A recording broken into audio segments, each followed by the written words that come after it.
"You shouldn't swim alone," said the mafia boss when her satin robe fell into his pool.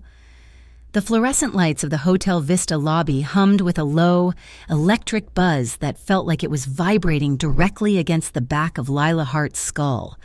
It was 3 a.m. in San Aurelio. The coastal fog had rolled in off the Pacific, pressing against the glass doors and turning the city lights into smeared ghosts of amber and red. Lila adjusted her name tag, her fingers brushing the cheap plastic. She was 27 years old, and she felt every single year settling in the ache of her lower back. She had been standing for 8 hours, and she had another 2 to go before she could catch the early bus back to the cramped apartment she shared with her brother. She pulled her phone from the pocket of her blazer. The screen was cracked, a spiderweb fracture running from the top left corner down to the home button, but it still worked well enough to display the notifications that ruined her night: overdue rent, second notice for the electric bill, a text from the landlord asking if she had the rest of the deposit. Lila rubbed her temples. She was drowning. It was a slow, quiet drowning, the kind that happened to thousands of people in this city every day. San Aurelio was a place for the beautiful and the wealthy, for tech moguls who built glass houses on the cliffs and movie stars who hid behind high hedges. For people like Lila, it was a treadmill that moved just a little faster than she could run. She finished her shift in a haze of exhaustion. The bus ride home was a blur of gray streets and damp upholstery. When she finally unlocked the door to her apartment, the air inside felt stale. Tyler was not home yet. Lila dropped her bag on the kitchen counter and stared at the empty space where her brother should have been. He had promised to be back by midnight. He had promised a lot of things lately. She made herself a cup of instant coffee, her hands shaking slightly. As she reached for the sugar, she knocked over a stack of mail Tyler had left on the table. Papers slid across the cheap laminate surface. Among the junk mail and flyers, something small and pink fluttered to the floor. Lila picked it up. It was a betting slip, a horse race at the track down in the industrial district. The amount wagered was $400. $400. That was half the rent. The lock on the front door clicked. Lila stiffened. Clutching the slip of paper, Tyler stumbled in, and he looked terrible. His hair was messy, his eyes wide and bloodshot, and there was a nervous, jittery energy radiating off him that made the small kitchen feel claustrophobic. He froze when he saw Lila standing there. "Hey, Lee," he said, his voice cracking. "You are up early." "Where were you?" Lila asked. Her voice was quiet, but it carried the weight of 1,000 disappointments. "Just out with some friends," Tyler said, looking everywhere but at her. "We lost track of time. You know how it is." Lila held up the pink slip. Tyler's face went pale. "That is old," he said quickly. "That is from weeks ago. It is dated yesterday." "Tyler," Lila said, "where did you get $400? Tyler ran a hand through his hair, pacing the small length of the kitchen. "I won it back, okay? I had a system. It was going to work. I just needed a little more time." Lila felt a cold knot of dread tighten in her stomach. She stepped closer to him. "Who did you borrow from?" "It does not matter," Tyler snapped. "Defensive now. I can handle it." "Who?" Lila demanded. Tyler stopped pacing. He looked at her, and for the first time, she saw genuine terror in his eyes. It was not the fear of a sister's scolding. It was the fear of a hunted animal. "Varas," he whispered. The name sucked the oxygen out of the room. Everyone in San Aurelio knew the name. The Varas family owned construction companies, shipping lines, and half the politicians in the city, but they also owned the shadows. They were the reason bodies sometimes washed up under the pier. Lila gripped the counter. "How much?" "Tyler." Tyler slumped against the refrigerator, sliding down until he was sitting on the linoleum floor. He put his head in his hands. 15,000. He choked out. Lila stared at him. She could work for a year, double shifts every single day, and never save $15,000. "I tried to fix it." Tyler sobbed into his hands. "I called Mikey. I asked for a loan. I told him the Varas guys were looking for me." Lila closed her eyes. He had said the name out loud on a phone line. He had panicked. "We are leaving," she said, her mind racing. "We will pack the car. We can go to Nevada." "They will find us," Tyler said, lifting his tear-streaked face. "They already know where I work. They know where we live." The next afternoon, the lobby of the Hotel Vista was bright with sunlight, but Lila felt cold. She stood behind the reception desk, checking in a couple from Ohio, forcing a smile that felt like it might crack the skin of her face. As the couple walked away toward the elevators, the automatic doors at the entrance slid open.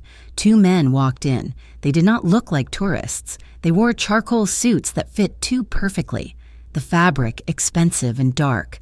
They moved with a synchronized confidence, stepping through the lobby as if they owned the floor tiles beneath their feet. Lila watched them approach the desk. Her heart slammed against her ribs like a trapped bird. One of the men, the taller of the two with silver hair at his temples, stopped directly in front of her. He placed his hands on the marble countertop. His fingernails were manicured. "Miss Hart," he said. His voice was pleasant, almost warm, which made it terrifying. "Yes," Lila managed to say. "We are here regarding a mutual acquaintance," the man said. "Your brother seems to have forgotten an appointment." Lila gripped the edge of the desk until her knuckles turned white. "He is not here." "We know," the man said. "He's currently hiding in the supply closet of the restaurant where he washes dishes. We thought it would be more polite to speak to the head of the household first." Lila felt the blood drain from her face. "Please," she whispered. "He's just a kid. He made a mistake. Mistakes have costs," the man said. "Mr. Verace is a businessman. He expects his accounts to balance." He slid a card across the marble. It was heavy. Cream-colored stock with nothing but an address embossed in black ink. "You have 24 hours, the man said. "After that, the debt is collected in other ways." He turned to leave, then paused and looked back at her. "He listens more than you would think," the man added. "If you go yourself." Then they were gone, leaving Lila standing in the brightly lit lobby with the card burning a hole in her vision. The address was in the high hills, the exclusive district that looked down on the rest of San Aurelio, like Olympus looking down on mortals. Lila drove her 10-year-old sedan up the winding roads. The engine sputtered as it climbed, struggling against the incline. She passed gates that were taller than her car. She passed security cameras that swiveled to track her progress. The ocean spread out below to her left, a vast sheet of glittering blue. But Lila was too nauseous to appreciate the view. When she reached the address on the card, she had to speak into an intercom box. The heavy iron gates swung open silently. She drove up a long driveway lined with cypress trees, emerging into a circular courtyard in front of a mansion that looked more like a modern fortress.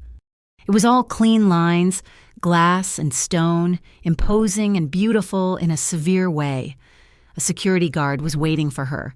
He patted her down efficiently, took her purse, and led her through the front doors. The house was quiet. It smelled of cedar and lemon oil.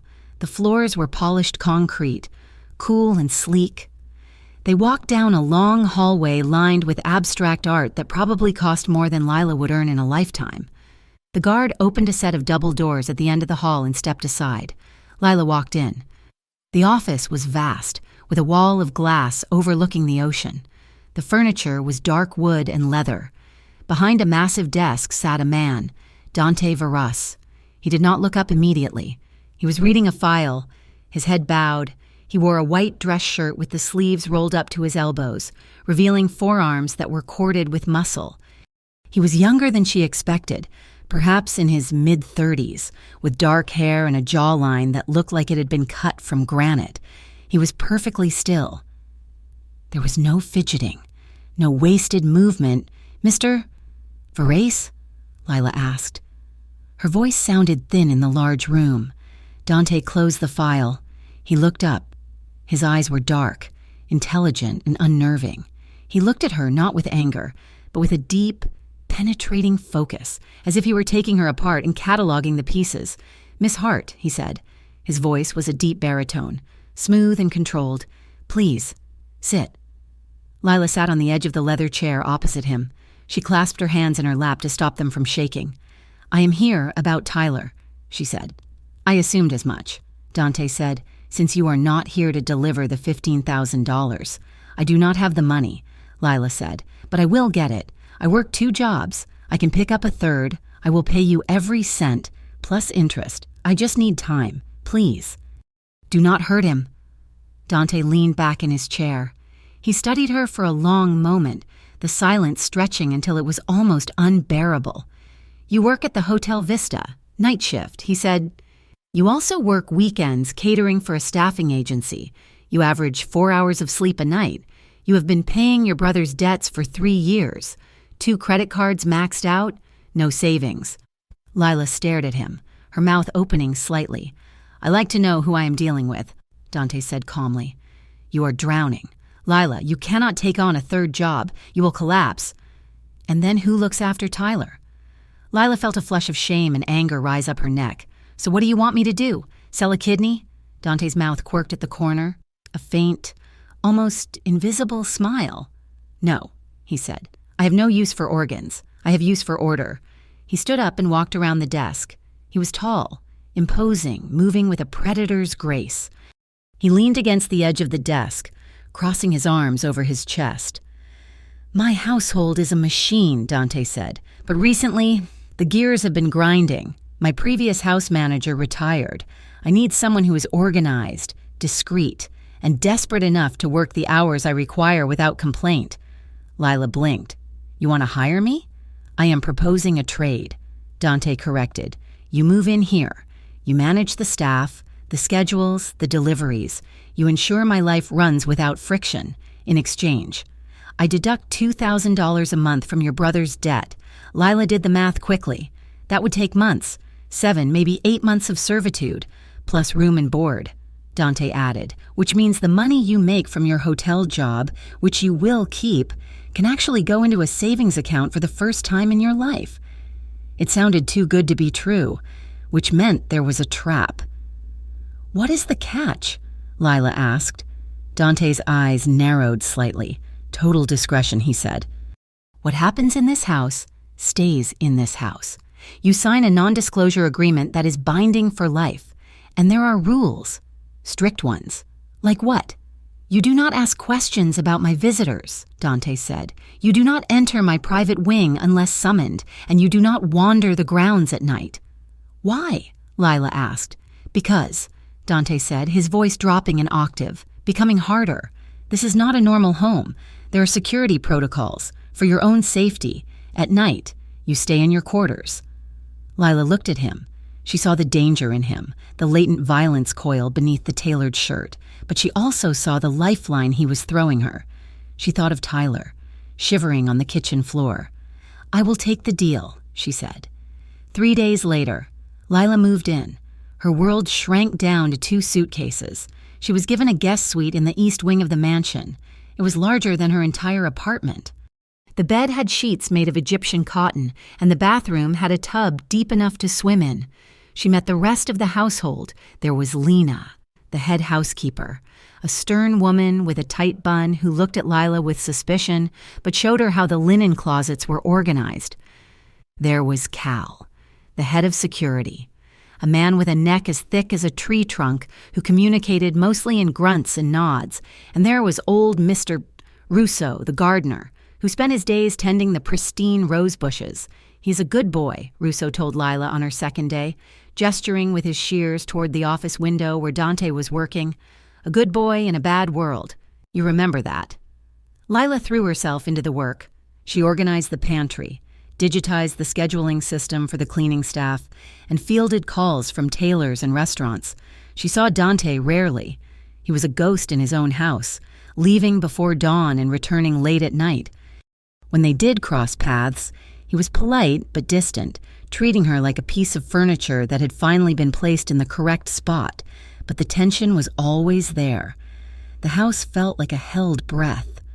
One night, a week after she had arrived, the silence became too much. It was 2 a.m. The air conditioning was humming softly, but Lila felt stifled. Her mind was racing with worries about Tyler, wondering if he was staying out of trouble now that the immediate threat was gone. She tossed and turned in the massive bed, tangling her legs in the expensive sheets. She needed air. She remembered Dante's rule. "Do not wander the grounds at night." But she looked out her window. The grounds were empty. The security lights cast a soft amber glow over the lawn, the pool. A long rectangle of turquoise water sat on the terrace overlooking the city lights. It looked peaceful, serene. Just for a minute, Lila told herself. She got out of bed. She did not have a proper robe, so she grabbed the one the staff had left in the wardrobe. It was black satin, thin and slippery against her skin. She tied the belt tight around her waist. She opened the French doors of her suite and stepped out onto the stone patio. The night air was cool and smelled of jasmine and salt water. She walked barefoot across the smooth stones toward the pool. The city of San Aurelio lay spread out below her, a carpet of diamonds glittering in the dark. It was beautiful from up here. Safe. Lila stood by the edge of the pool. The water was lit from within, glowing a soft, inviting blue. Steam rose gently from the surface. It was heated. She looked back at the house. The windows were dark. No one was awake. She just wanted to feel weightless for a moment, to wash away the stress of the last few years. Lila untied the satin belt. She let the robe slide off her shoulders. She was wearing a simple black one-piece swimsuit she had packed, thinking she might use the tub. It was modest, high-cut at the thigh, but it clung to her curves like a second skin. She placed the robe on a lounge chair near the edge. She sat down on the coping, dipping her toes in. The water was perfect, warm, silky. She slid in without a splash. The water closed over her head, muting the hum of the city. She pushed off the wall, gliding underwater, feeling the tension drain from her muscles. She surfaced in the middle of the pool, treading water, looking out at the horizon where the black ocean met the black sky. For the first time in forever, she felt alone in a good way. She swam a few laps, the rhythm of her strokes soothing her mind. After 20 minutes, she decided she should go back before anyone noticed. She swam to the edge, near where she had left her robe. She pulled herself up, water cascading off her body. She reached out for the black satin bundle on the chair. Her wet fingers brushed the fabric. It was slippery. The robe slid. It tumbled off the chair and landed in the water with a soft plop. "No!" Lila gasped. She grabbed for it, but the satin instantly soaked up the water, becoming heavy and dark, sinking below the surface. She stood there on the pool deck, dripping wet, exposed to the cool night air. The wind raised goosebumps on her arms. She hugged herself, shivering, suddenly feeling very small and very naked despite the swimsuit. A sound came from the terrace, the slide of a glass door opening. Lila spun around, her heart leaping into her throat. Dante was standing there. He was in the shadows of the overhang, but the pool lights reflected in his eyes. He was wearing dark trousers and a white shirt, unbuttoned at the collar. He had a glass of whiskey in one hand. He was not looking at the city view. He was looking at her. His gaze traveled slowly from her wet hair, down the curve of her neck, over the clinging black swimsuit, to her bare feet on the stones. It was not a lecherous look. It was heavy, intense. It felt like he was physically touching her from 20 feet away. The silence stretched, thick and charged with electricity. Lila could hear her own heartbeat thundering in her ears. She wanted to cover herself, to jump back into the water, to run, but she was frozen by the weight of his attention. Dante took a step forward, stepping out of the shadows and into the amber light. He took a sip of his drink, his eyes never leaving hers. His voice was low, a rough velvet sound that cut through the quiet night. "You shouldn't swim alone," he said. Lila froze in the water, her limbs locking up as the deep baritone of Dante's voice reverberated against the quiet of the night. The water, which had felt so warm and welcoming moments ago, now felt like a trap. She stood chest-deep in the turquoise glow, her arms instinctively crossing over her chest in a futile attempt to shield herself. Though the black swimsuit covered her adequately, it was the vulnerability of the moment, the stripping away of her professional armor, that made her skin burn. Dante stepped closer to the pool's edge. The amber security lights cast long, sharp shadows across the stone terrace, but his face was illuminated by the underwater lamps reflecting upward. He looked titanic from her angle. a dark silhouette against the night sky, holding a tumbler of amber liquid that caught the light. "I did not mean to disturb you," Lila stammered, her voice sounding thin and watery to her own ears. "I could not sleep." Dante did not reply immediately. He set his glass down on a wrought iron table with a deliberate click. He reached toward a stack of folded towels tucked into a sheltered alcove of the pool house, grabbing a large, plush white sheet.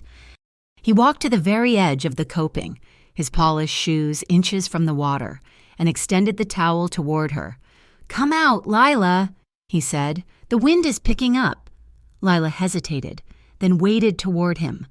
The water offered a strange sense of protection, and leaving it meant stepping into his space, into his line of sight. She placed her hands on the cool stone edge and hoisted herself up. Water cascaded off her body, splashing onto the deck. As she stood, the night air hit her wet skin, raising goosebumps along her arms and thighs. She took the towel from his hand, her fingers brushing against his. His skin was warm, a stark contrast to the chill seizing her. She wrapped the thick cotton around herself instantly, pulling it tight like a cocoon, burying her chin in the fabric. Dante watched her. His gaze was not leering, but it was heavy. It traced the path of a wayward drop of water sliding from her wet hair, down the curve of her neck, settling in the hollow of her throat before disappearing into the towel. It was a look of assessment, of ownership, as if he were checking for cracks in a valuable vase. "You disregarded the security protocols," he said. His tone was mild, but there was a steel thread running through it. "I stayed within the walls." Lila defended, clutching the towel tighter. "I thought the rule was about leaving the property." "The rule is about exposure," Dante corrected. He gestured vaguely toward the hills surrounding them. "Dark shapes against the stars. We have walls, yes, but lines of sight exist. There are hills. There are long-range lenses. You standing out here, lit up like a beacon in my pool. It invites attention."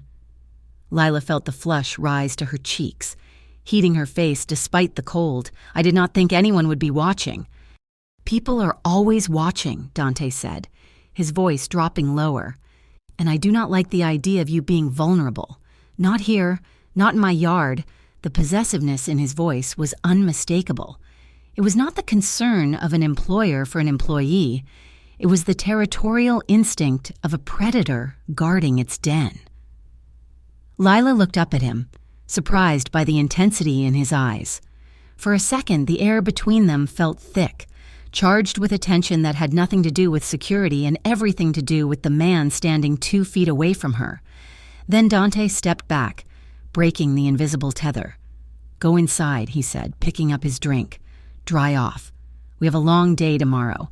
The next morning, the atmosphere in the house shifted from the intimate danger of the poolside to the crisp, high-pressure efficiency of business. Lila was up at 5, her hair dried and pulled back into a severe ponytail, determined to prove she was not the shivering girl from the night before. Dante moved through the world like a shark cutting through water, silent, lethal, and constantly in motion. Lila found herself running to keep up, both metaphorically and literally.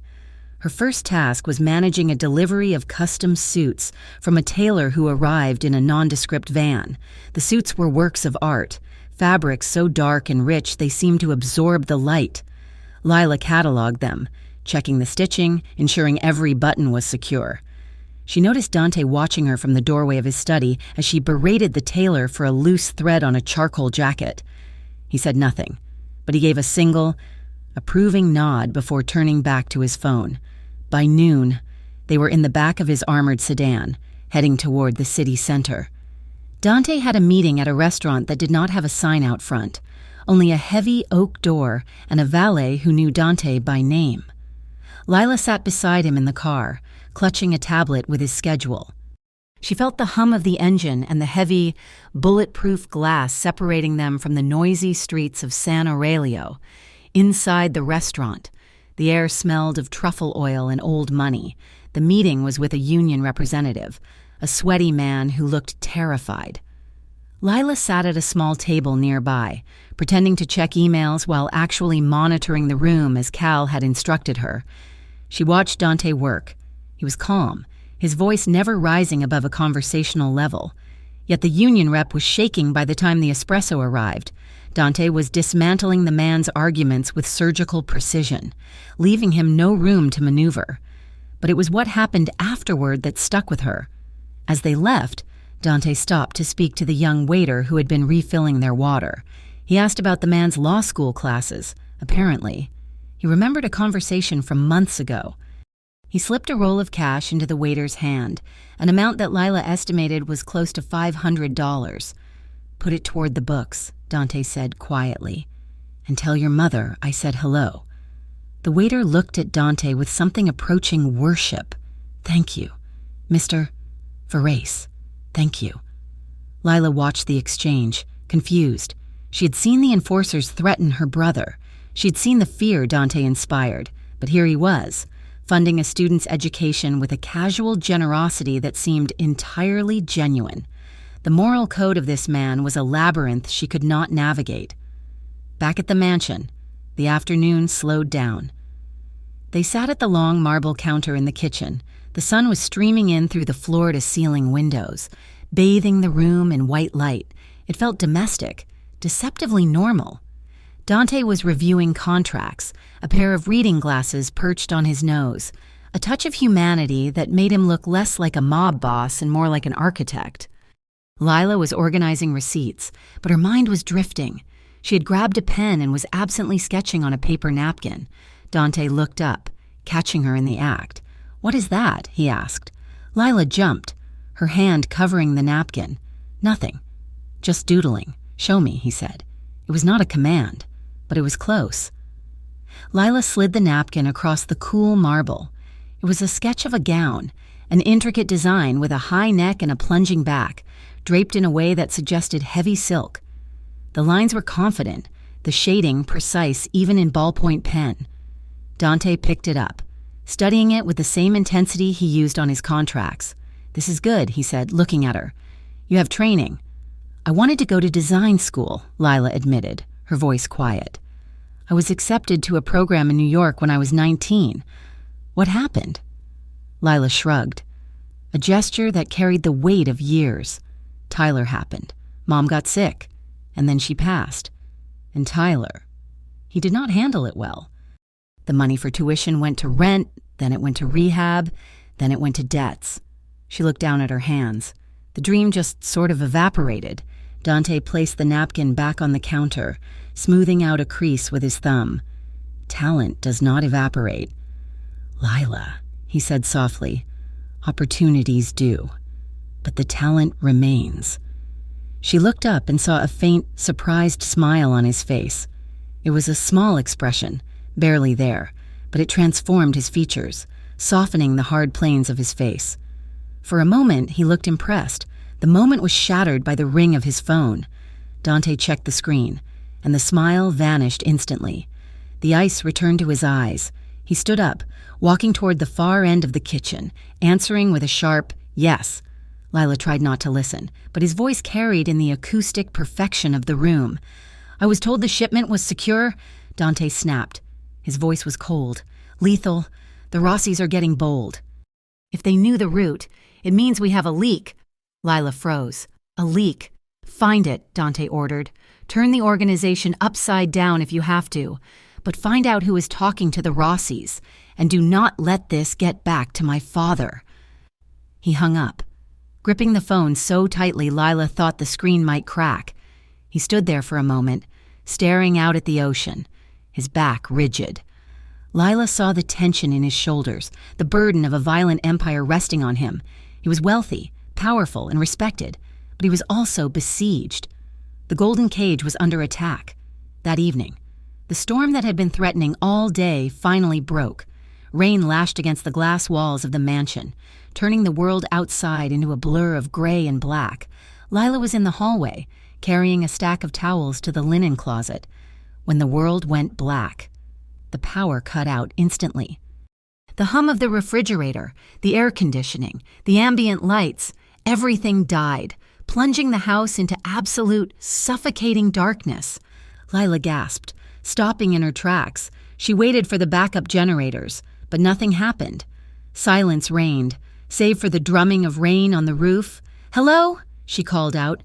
A moment later, emergency lights flickered to life along the baseboards, faint, ghostly strips of white LED that offered barely enough illumination to see the floor. She pulled out her phone, turning on the flashlight. The beam cut through the gloom. She turned the corner toward the kitchen and nearly collided with a solid wall of muscle. "Whoa!" a voice said. Lila shrieked, dropping the towels. Two strong hands gripped her shoulders, steadying her. "Easy," Dante said. "It is just me." Lila breathed out, her heart hammering. "The generators? They are cycling," he said, his voice sounding loud in the quiet house. "Give them a minute. Cal is checking the breakers." They stood there in the hallway, illuminated only by the twin beams of their phone flashlights. The shadows stretched long and distorted around them. "Are you hungry?" Dante asked. A surprising normalcy in the chaos. I suppose," Lila said. They made their way to the kitchen. With the electric stoves useless, they settled for a makeshift meal. Dante found a loaf of crusty bread, some cured meats, and a jar of olives. He lit 3 large candles he found in a drawer, placing them on the kitchen island. The flickering flame cast a warm, golden glow over the marble, softening the harsh modern lines of the kitchen. It felt intimate, secret. They sat on stools across from each other, tearing pieces of bread. The storm raged outside, but in the circle of candlelight, it was quiet. Dante poured 2 glasses of red wine. He pushed one toward her. "To surviving the dark," he said. Lila took a sip. The wine was rich and complex. "So, is this a regular occurrence? Power outages in a multi-million-dollar fortress?" "The grid in San Aurelio is old," Dante said, "and the storm is heavy. Even fortresses have weaknesses." He looked at her over the rim of his glass. The candlelight danced in his eyes, making them look almost molten. "How is your brother holding up?" he asked. The question caught her off guard. Lila set her glass down. "He is trying. He swears he is clean. He's working double shifts at the diner." "But," Dante prompted. "But I am waiting for the other shoe to drop," Lila admitted. Her voice broke slightly. It always does. "I pay a debt. He accrues another. I fix a mess. He makes a bigger one." She looked at the candle flame, her exhaustion suddenly overwhelming her. "I am 27, Dante, and I feel like I have been a mother for 10 years. I'm so tired of being the responsible one. I am tired of being the only thing standing between him and ruin." She'd never said that out loud to anyone. Not even her friends. It felt like a betrayal, but it also felt like setting down a heavy pack after a long hike. Dante listened intently. He did not offer platitudes. He did not tell her it would get better. He just watched her with an expression that was unexpectedly gentle. "Loyalty is a heavy coat," he said quietly. "It keeps you warm, but it weighs you down. I know the feeling of carrying people who cannot walk on their own." Lila looked at him. She realized he was talking about his father, about the staff, about the hundreds of families that relied on the voracious payroll. They were both caretakers, in vastly different worlds. A sudden, thunderous crack of lightning struck somewhere close to the house. The boom shook the floorboards. Lila jumped, letting out a small cry. Dante laughed softly. It was a low, rumbling sound that vibrated in her chest. He rose from his stool and walked around the island. He stepped into her personal space, standing close enough that she could feel the heat radiating from his body. He reached out, his hand lightly touching her elbow. It was a reassuring gesture, meant to steady her, but it sent a jolt of electricity through her that had nothing to do with the storm. "It is just noise." "Lila," he murmured, "the house will hold." Lila looked up at him. In the dim light, the hard lines of his face were blurred. He looked human, approachable, desirable. She did not pull away. She found herself leaning imperceptibly toward him. Her breathing slowed, syncing with the rhythm of the rain. Dante did not move his hand. His thumb brushed the fabric of her sleeve, a slow, hypnotic motion. His gaze dropped to her mouth, then back to her eyes. The air between them grew heavy, pressurized. It was the same feeling as the pool, but stronger. The pull of gravity. Dante tilted his head slightly. His eyes darkened. Lila's lips parted. a silent invitation. She wanted him to bridge the gap. She wanted to know what it felt like to be held by the man who held the city. He leaned in. She could smell him, sandalwood, rain, and the faint metallic scent of ozone, just as their breath mingled, just as the distance closed to nothing. The kitchen door burst open. "Boss!" Lila jerked back as if she had been burned, nearly knocking over her wine glass. Dante straightened instantly, his body shifting from lover to soldier in a microsecond. Cal stood in the doorway, a heavy flashlight in his hand, oblivious to the scene he had just shattered. "Backup generators are kicking in now," Cal reported breathlessly. "A tree took out the main line down the road. But we are operational." Dante cleared his throat. He did not look at Lila. His jaw was tight, a muscle feathering near his ear. "Thank you." "Cal," Dante said. His voice was clipped, devoid of the warmth that had been there seconds ago. "Get the perimeter lights back on first. On it." Cal disappeared back into the hallway. The moment was dead. The tension remained. But now, it was awkward. Sharp with embarrassment. Lila stood up, her chair scraping loudly against the floor. I should go check on the linens. Make sure nothing got wet." She did not wait for a response. She turned and hurried out of the kitchen, her heart pounding a frantic rhythm against her ribs. As she retreated down the dark corridor, the flicker of the candles caught the deep, crimson blush staining her neck. Dante stood alone in the kitchen. He watched her go, his hands gripping the edge of the marble counter until his knuckles turned white. He took a deep breath, exhaling slowly into the silence, fighting the urge to call her back. The days that followed blurred into a rhythm of high-stakes efficiency. Lila Hart had expected her life in the Vorace mansion to be one of silent servitude, scrubbing floors while men with guns whispered in the hallways. Instead, she found herself becoming the central nervous system of the house. She streamlined Dante's calendar, color-coding meetings that ranged from legitimate construction bids to vague, late-night sit-downs at warehouses and the dockyards. She managed the household staff with a firm but kind hand, earning a grudging respect from Lena, the housekeeper, and a warm smile from the security team, who appreciated that the coffee machine was now always stocked with the good beans. But it was on a Tuesday afternoon that Lila saw a side of Dante Verras that didn't fit the dossier of a ruthless crime lord. She had arranged a private physical therapy session for Dante's father, Alessandro, at an exclusive rehabilitation center on the outskirts of San Aurelio. Alessandro was a shadow of the man who had built the empire, confined to a wheelchair by a stroke that had stolen his speech and the use of his left side.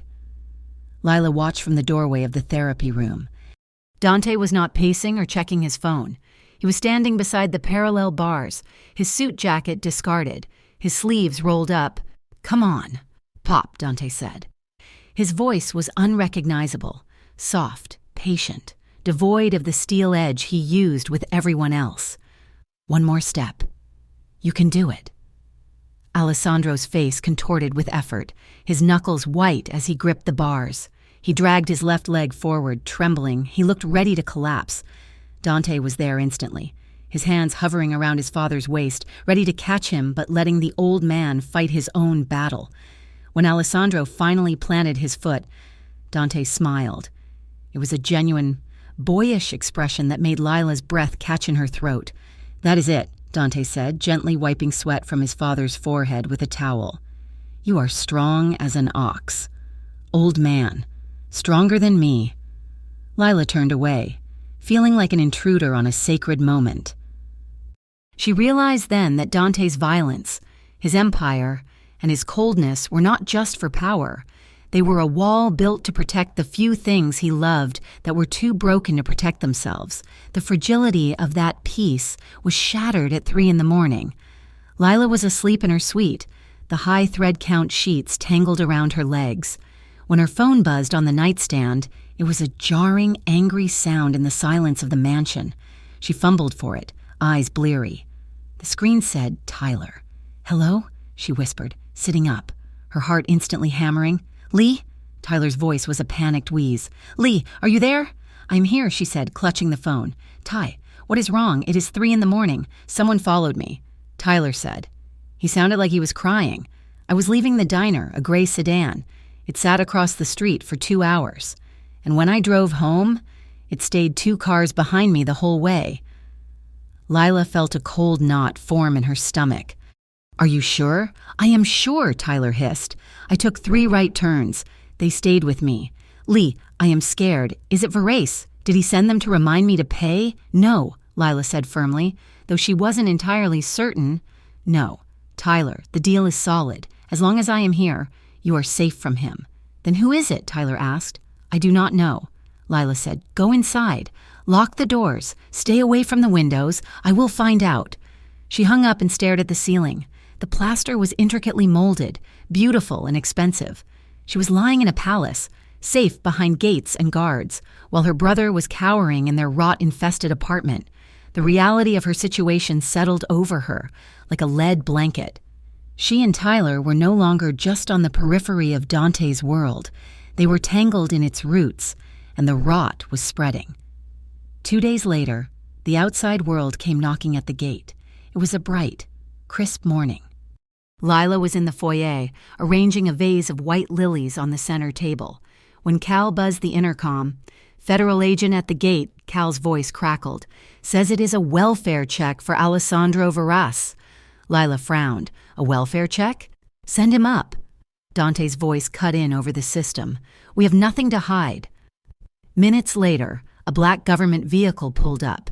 The man who stepped out was sharp. Agent Monroe wore a suit that was cheaper than Dante's, but worn with the arrogance of authority.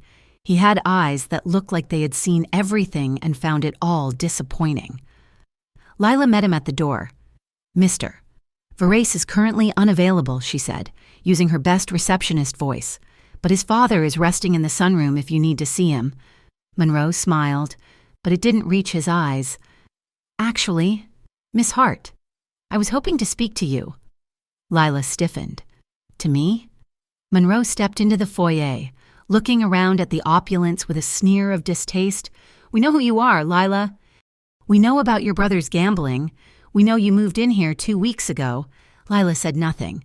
She clasped her hands in front of her, mimicking Dante's stillness. "It is a dangerous place for a nice girl," Monroe said, lowering his voice. "Dante Verras is not a hotel manager. He is a shark, and sharks eventually eat everyone swimming in their tank. I am just an employee." "Agent Monroe," Lila said, "I manage the house." Monroe took a step closer, invading her personal space. "If you ever feel unsafe, if you ever see something that scares you, we can help. We can make you disappear. New name, new town. We can help your brother, too." The offer hung in the air. A temptation and a threat rolled into one. Before Lila could answer, the temperature in the room seemed to drop 20 degrees. "Is there a problem? Agent Monroe?" Dante stood at the top of the grand staircase. He was dressed in black, looking like the Grim Reaper come to collect a soul. He descended the stairs slowly, his eyes fixed on the agent. "Just checking on the citizens, Verace," Monroe said, stepping back from Lila. "Making sure everyone is here of their own free will." "Everyone here is free," Dante said, reaching the bottom step. "Now, unless you have a warrant, get off my property." Monroe held Dante's gaze for a long moment, a silent clash of wills. Then he tipped his head to Lila. "Here is my card. Miss Hart, just in case." He placed a card on the table beside the lilies and walked out. As soon as the door clicked shut, Dante turned on her. The gentleness she had seen at the rehab center was gone. He looked dangerous. "What did you say to him?" he demanded. "Nothing," Lila said, backing away slightly. "He just asked if I was safe." "Did you tell him about the Rossies?" Dante asked, stepping closer. "Did you tell him about the shipment trouble?" "No," Lila exclaimed. "I told you. I signed a contract. I keep my word." Dante studied her face, searching for a lie. He looked at her fear, her indignation, and finally, her honesty. Slowly, the tension left his shoulders. He believed her, reluctantly, but he believed her. "Good," he said, his voice rough. "Because we have to put on a show. A show. The Firemen's Charity Gala is tonight," Dante said. "The Rossies will be there. The mayor will be there, and I need to show them that my house is in order, that I am not rattled." He looked her up and down, his gaze critical and possessive. "You are coming with me." "Me?" Lila laughed nervously. "I am the housekeeper. Dante, I do not belong at a gala. Tonight, you are not the housekeeper," Dante said. "Tonight, you are my date." The dress arrived 3 hours later. It was a midnight blue satin gown, commissioned by Dante from a designer downtown. When Lila put it on, she felt like a different person. The fabric draped over her frame like liquid, hugging her waist and cascading to the floor in a shimmer of dark light. It was modest in the front, but dipped low in the back, exposing her spine. She walked down the stairs, feeling self-conscious, terrified she would trip. Dante was waiting in the foyer, adjusting his cufflinks. He looked up. His hands stopped moving. He stared at her for a long silence, his eyes darkening. He did not say she looked beautiful. He did not offer a compliment. He simply walked over to her, took her hand and placed it on his arm. "Do not leave my side," he said. The gala was held in the grand ballroom of the city opera house. It was a sea of tuxedos, jewels, and fake smiles. Lila felt the weight of 100 eyes on her as they entered. She recognized politicians she had seen on the news. Shaking hands with men she knew from Dante's files were criminals. It was a masquerade where everyone showed their real faces, but pretended they were masks. Dante navigated the room like a king. People parted for him. Men shook his hand with too much enthusiasm. Women looked at him with hungry eyes, but Dante's focus never wavered. He kept Lila tucked against his side, his arm a steel band around her waist. Every time a man's gaze lingered too long on the curve of her hip or the skin of her back, Dante's grip tightened. It wasn't painful, but it was a signal. Mine. His thumb brushed calming, possessive circles against the satin of her dress at her hip, grounding her in the chaos. "Relax," he murmured in her ear as they accepted champagne from a passing tray. "They are just sharks in fancy suits." Lila looked up at him. "And what are you?" "I am the orca," he said with a dry smirk. "Sharks are afraid of orcas." After an hour of polite conversation and veiled threats, Dante steered her toward the terrace doors. They stepped out onto a balcony overlooking the city harbor. The noise of the party faded behind the glass, replaced by the sound of distant foghorns and the wind. Dante walked to the stone railing and leaned on it, staring out at the dark water. He looked tired. The armor he wore so perfectly inside seemed to crack just a little in the fresh air. "Do you regret it?" he asked suddenly. Lila joined him at the railing. "Regret what?" "The deal," Dante said. "Walking into this life, you could be sleeping in your own bed right now, worrying about the electric bill instead of worrying about federal agents and rival families." Lila looked out at the city lights. She thought of Tyler. Safe for now. She thought of the way the staff looked at her with respect. She thought of the way Dante had looked at her by the pool. "I regret that it was necessary," she admitted honestly. "I regret that Tyler put us in this position." She turned to look at him. "But I do not regret being here. It is strange. But I feel more useful here than I ever did at the hotel. I feel like I'm actually doing something." Dante turned his head, meeting her gaze. The honesty between them glowed in the warm night air, stripping away the employer-employee barrier. "You are dangerous." "Lila Hart," he said softy. "Why? Because you make me want to be someone who deserves that loyalty." The air between them shifted. It became heavy, magnetic. The crowd inside, the danger outside, it all fell away. There was only the balcony, the moonlight, and the man standing inches from her. Dante reached out. His hand cupped her jaw, his thumb tracing the line of her cheekbone. His skin was warm and rough against the smooth satin of her mood. His fingers slid into the hair at the nape of her neck, tilting her head back gently. Lila's breath hitched. She placed her hands on his chest, feeling the solid wall of muscle beneath his tuxedo shirt. She could feel his heart beating, a heavy, rhythmic thud that matched the pounding in her own ears. He lowered his head slowly, giving her 1,000 chances to pull away. She did not move. She rose onto her toes to meet him. Their lips met. It was not a frantic kiss. It was slow, deliberate and devastating. It tasted of champagne and danger. Dante kissed her as if he were memorizing the shape of her mouth. His other arm wrapped around her waist, pulling her flush against him, crushing the satin of her gown between their bodies. Lila gasped softly against his lips, and Dante took the opening to deepen the kiss. It became hungrier, more desperate. His hand tightened in her hair. Lila's fingers curled into the lapels of his jacket, anchoring herself as the world spun. It felt like falling off a cliff and realizing she had wings. The sound of footsteps clicking on the stone terrace shattered the moment. "Mr. Verace?" a voice called out from the shadows. They broke apart, breathing hard. Dante positioned his body in front of hers instantly, shielding her from view as he turned to face the intruder. It was just a donor, looking for a light, but the spell was broken. "We are leaving," Dante said, his voice rough and uneven.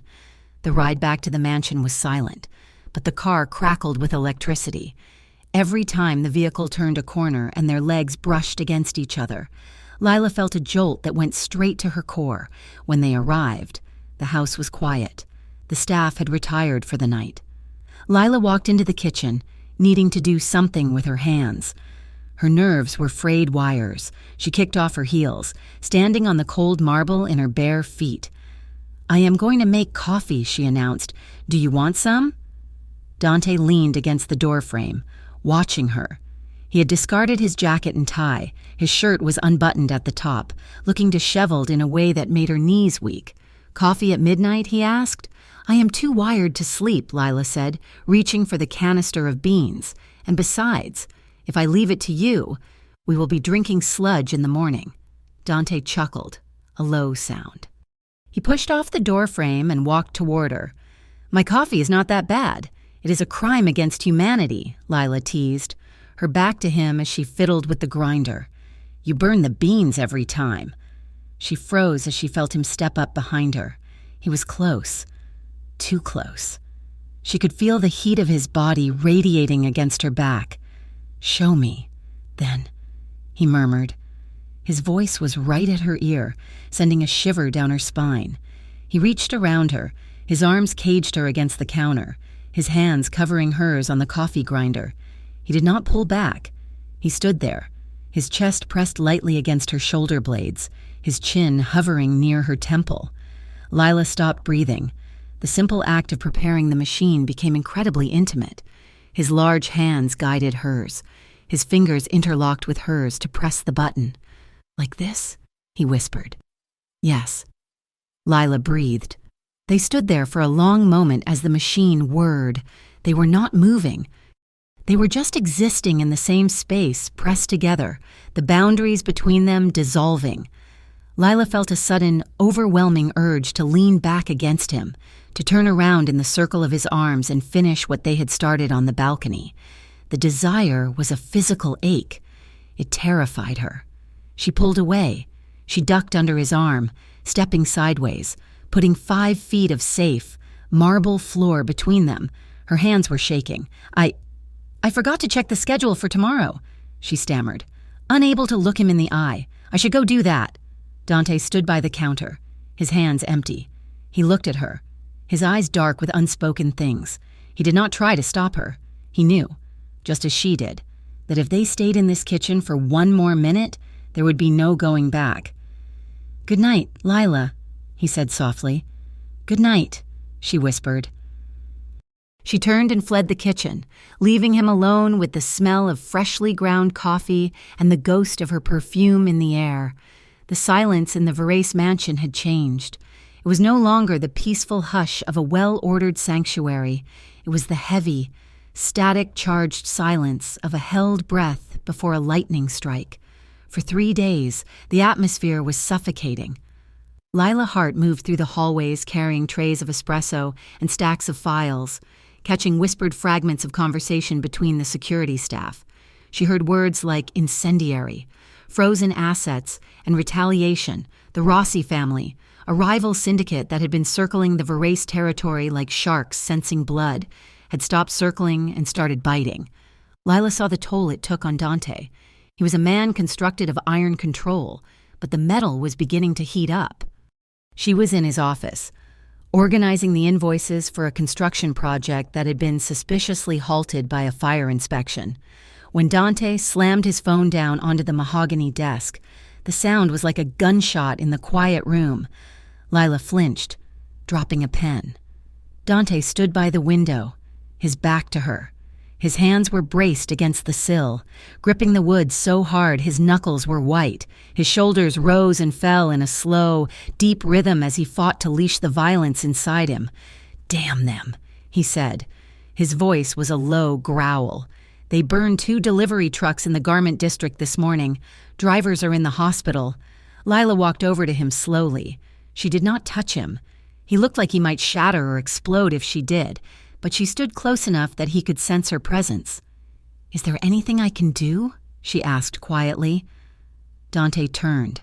His eyes were dark, swirling with a mixture of rage and exhaustion. When his gaze landed on her, the anger receded just enough to reveal the fear underneath. "Just stay inside," he said. "Stay where I can see you. I cannot fight a war on 2 fronts. Lila, I need to know the home front is secure. I am not going anywhere." Lila promised. But even as she said it, she saw his eyes drift to the gate on the monitor screens. His attention fractured. He was a king trying to hold his walls while the foundation crumbled. Across the city, in a booth at a greasy diner that smelled of stale coffee and regret, Tyler Hart was making a mistake that would cost everything. He sat opposite a man named Vinny, a mid-level associate for the Rossi family who wore a suit that was too shiny and a smile that didn't reach his eyes. Tyler was shaking. He had not slept in 2 days. The pressure of his debts, even with Dante's help, felt like a physical weight crushing his chest. He convinced himself that Dante Verace was the villain, the monster holding his sister hostage in a castle on a hill. "We just want to help you, kid," Vinny said, sliding a thick envelope across the sticky table. "We know you are in a bad spot. Verace. He uses people.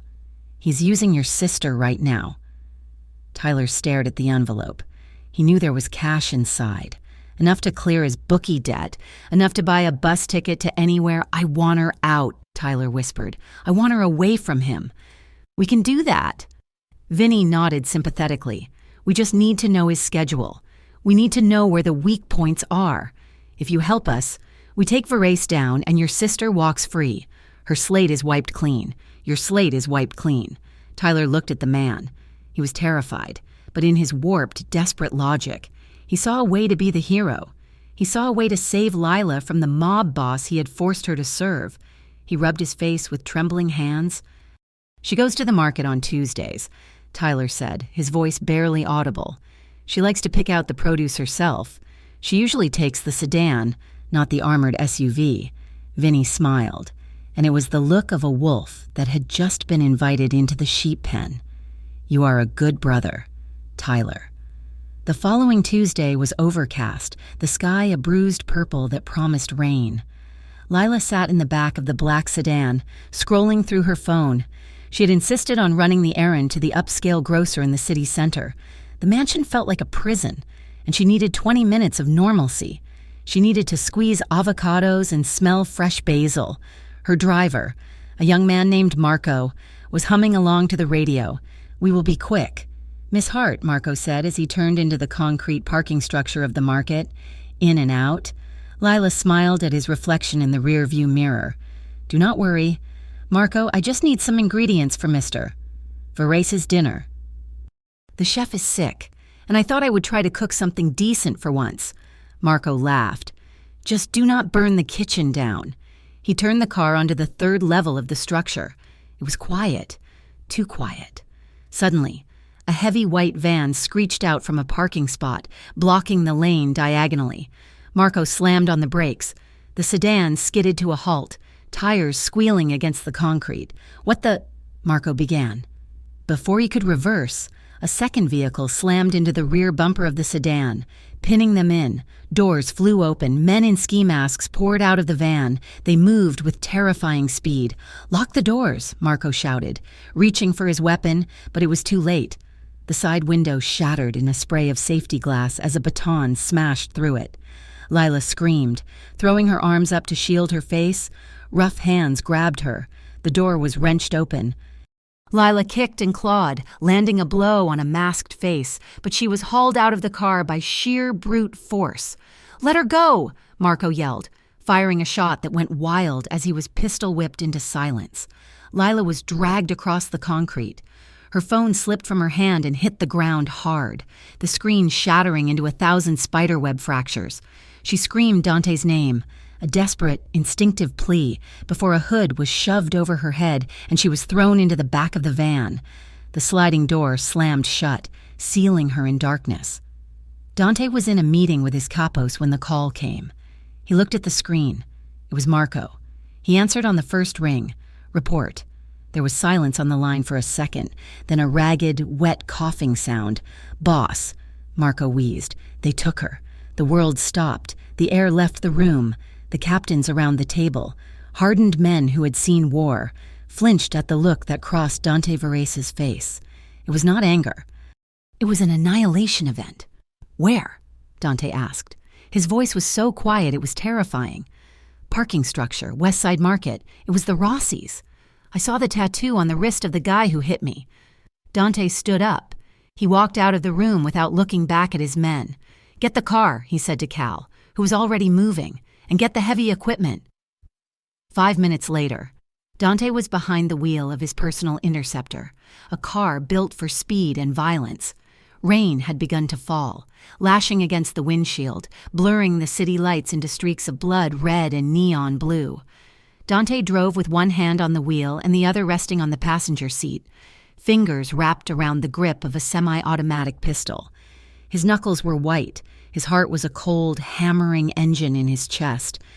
He did not think about the politics. He did not think about the territory war. He thought only of Lila. He thought of her laugh in the kitchen. He thought of the way she looked in that blue satin dress. He thought of the way she felt in his arms, fragile and strong all at once.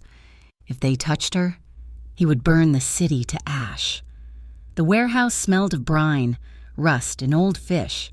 It was abandoned, located on a rot-infested pier at the edge of the industrial district.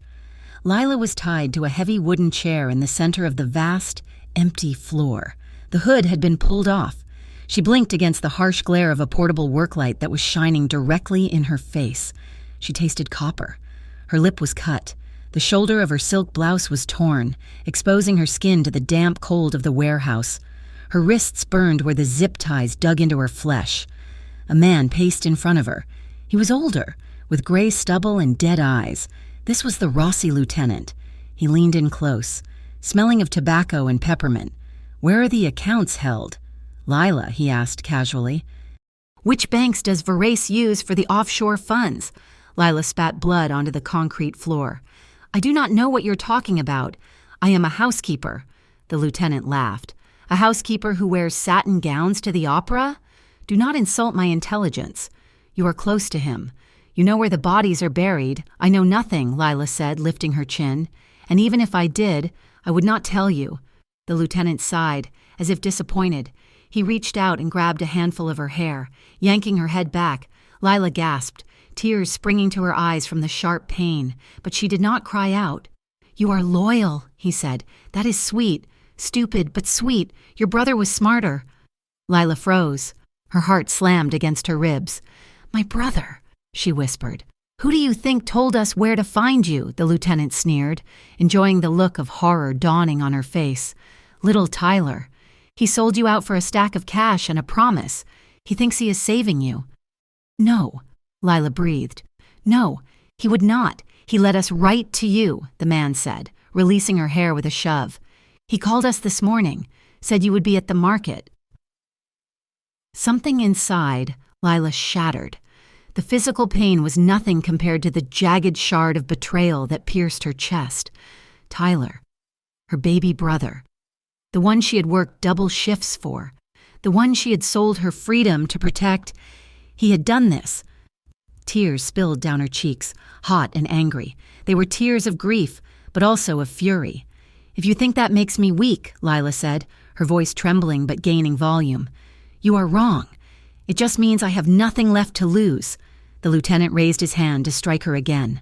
The metal bay door at the far end of the warehouse exploded inward. It was not a polite entry. A truck rammed through the corrugated metal. Metal screeching against metal like a dying beast. The warehouse erupted into chaos.